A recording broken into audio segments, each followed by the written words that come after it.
इस वक्त मौजूद हैं हम अलीगढ़ के विधानसभा इजलास में। कहने को तो अलीगढ़ की पहचान ताले और तालीम के नाम से होती है, लेकिन आपको आश्चर्य होगा अलीगढ़ में मूर्तियों का सबसे बड़ा कारोबार है। यहाँ बनने वाली मूर्तियाँ विदेशों तक जाती हैं। मूर्तियाँ किस तरीके से तैयार होती हैं, साथ ही वृंदावन के जो लड्डू गोपाल हैं वो किस तरीके से तैयार होते हैं, तमाम तरीके की जो मूर्तियाँ होती हैं वो अलीगढ़ में बनवाई जा रही हैं। लोगों से बातचीत करेंगे। तमाम छोटे छोटे कारखाने जो हैं वो यहाँ मौजूद हैं। लड्डू गोपाल के मुख्य तौर पर कारखाने जो यहाँ मौजूद हैं, हम उनसे बातचीत करेंगे आखिर किस तरीके से जो है लड्डू गोपाल को निर्मित किया जाता है। लेकिन जो लड्डू गोपाल की जो मूर्तियाँ हैं किस तरीके से बनती हैं, ये एक भट्टी है। यहाँ सबसे पहले जो है पीतल को इसमें पिघलाया जाता है। तस्वीरों में दिखाना चाहूँगा किस तरीके से जो है पीतल को पिघलाया जाता है। पीतल को पिघलाने के बाद जो है सांचे में डाला जाता है और उसके बाद जो है ये लड्डू गोपाल की जो मूर्तियाँ जो हैं वो काफ़ी तौर पर बनती हैं। कहीं ना कहीं उसके बाद आकर्षण का केंद्र देने के लिए इन मूर्तियों को फिनिशिंग वगैरह जो दी जाती है वो बाद में दी जाती है। फिर उसके बाद ये जो मूर्तियाँ हैं बाज़ारों तक पहुँचे। उनसे बातचीत करेंगे कितनी मेहनत लगती है और किस तरीके से इन मूर्तियों को बनाया जाता है। क्या नाम है आपका? प्रेमचंद। किस तरीके से बनाते हैं मूर्तियाँ? मट्टी में। कैसे? इधर आ जाइए, इधर आ जाइए।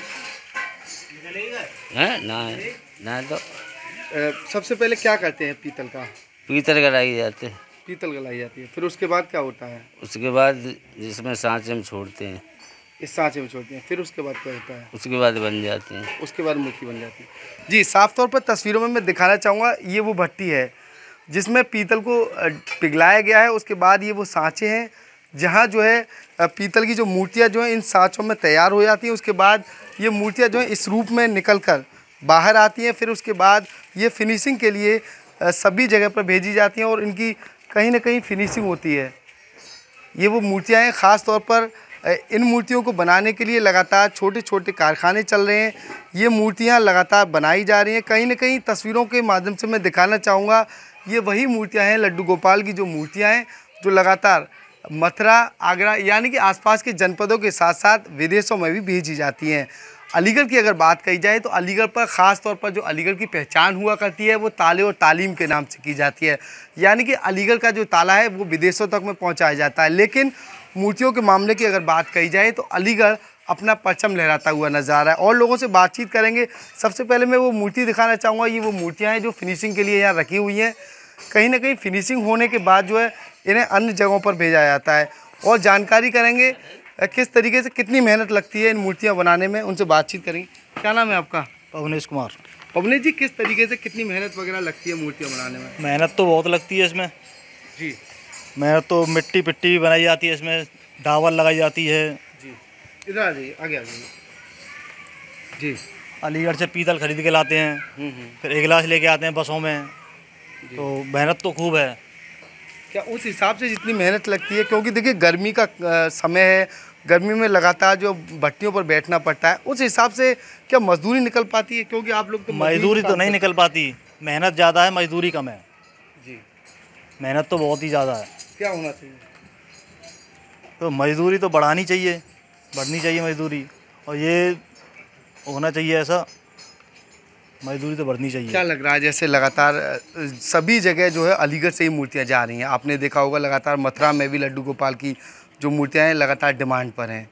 लेकिन जो मूर्तियों की जो लागत है, लागत के हिसाब से जिस हिसाब से बिकती हैं, लेकिन मजदूरों को मजदूरी तक नहीं मिल पा रही है। नहीं मिल पाती, नहीं मिल पाती मजदूरी। पीछे की वजह क्या है? पीछे महंगाई है और कुछ नहीं है। महंगाई की वजह से मजदूरी नहीं मिल पाती है। महंगाई की वजह से। हाँ। कितना समय लगता है एक मूर्ति को तैयार करने में? एक मूर्ति तो इकट्ठी मूर्ति तैयार होती हैं एक साथ, 50-100 मूर्ति तैयार होती हैं एक साथ ही। जी। तो समय तो खूब लगता है, 3-4 घंटे लग जाते हैं। 3-4 घंटे। हाँ। अगर एक मूर्ति की फिनिशिंग की अगर बात कही जाए तो जैसे आपको तैयार और फिनिशिंग करने तक में कितना समय लगता है और उसके आपको कितने रुपए मिलते हैं? कितने रुपए तो बताएंगे नहीं, जैसे लगातार जो फिनिशिंग करने के लिए लगातार और जगह पर भेजी जाती है मूर्तियाँ, तो कितने रुपए में एक यही हो जाती है? फिनिशिंग यही हो जाती है? यही हो जाती है। हाँ। तो बाज़ारों में सीधे प्रोडक्ट के लिए भेजा जाता है या फिर आप लोग जो है प्रोडक्ट के लिए डायरेक्ट भेजा जाता है? डायरेक्ट यहाँ तैयार करके डायरेक्ट भेजते हैं। और लोगों से बातचीत करेंगे आखिर ये मूर्तियों का जो कारोबार है लगातार यहाँ पर कब से चल रहा है और क्या लग रहा है मजदूरों को मजदूरी मिल पा रही है? ना मैं नहीं करता। दादा कब से चल रहा है जो मूर्तियों का काम है? इधर तो आइए, इस क्षेत्र में वो काफ़ी दिनों से चल रहा है। कब से चल रहा है मूर्ति? हो गई कोई 15 साल से हो गई। 15 साल से चल रहा है। क्या लग रहा है, पहले जो काम हुआ करता था उसमें मेहनत निकलती थी, अब जो काम हो रहा है उसमें मेहनत निकल पा रही है? हाँ फर्क तो पड़ गया है। पहले जो है मजदूरी खूब लेकर आती, पर लेकिन अब इतनी ना लेकर पा रही, महंगाई की वजह से। महंगाई की वजह से? महंगाई है, महंगाई की वजह से मजदूरी नहीं निकल। ना होना क्या चाहिए? अब यही होना चाहिए कि इन्हें जो है मजदूरी बढ़ानी चाहिए, मजदूरी जो है मिले, बढ़ के नहीं है। जी बिल्कुल। फिनिशिंग के लिए ये मूर्ति वहाँ से तीसरे पार्ट में यानी कि यहाँ तक आप पहुँची हैं, दिखाना चाहूँगा। अब ये मूर्ति जो है फिनिशिंग होकर तैयार हो चुकी है। जो लड्डू गोपाल हैं वो अब पूरे तरीके से तैयार हो चुके हैं। ख़ास तौर पर इस मूर्तियों की बात कही जाए तो ज़्यादातर ये मूर्तियाँ जो है आसपास के ज़िलों के साथ साथ अन्य जगहों पर भी भेजी जाती हैं। कहीं ना कहीं वो जो मूर्तियों का कारोबार है, छोटे छोटे जो लोग हैं यानी कि जो छोटे छोटे कारखाने हैं अब बंद होने की कगार पर हैं। उसकी वजह है मज़दूरों को जो है मजदूरी नहीं मिल पा रही, जिसके चलते अब ये व्यापार बंद होने की कगार पर नजर आ रहा है। बताया जाता है महंगाई को दंश को झेल रहे ये छोटे छोटे कारखाने जो हैं महंगाई के कारण ही बंद होने की कगार पर हैं।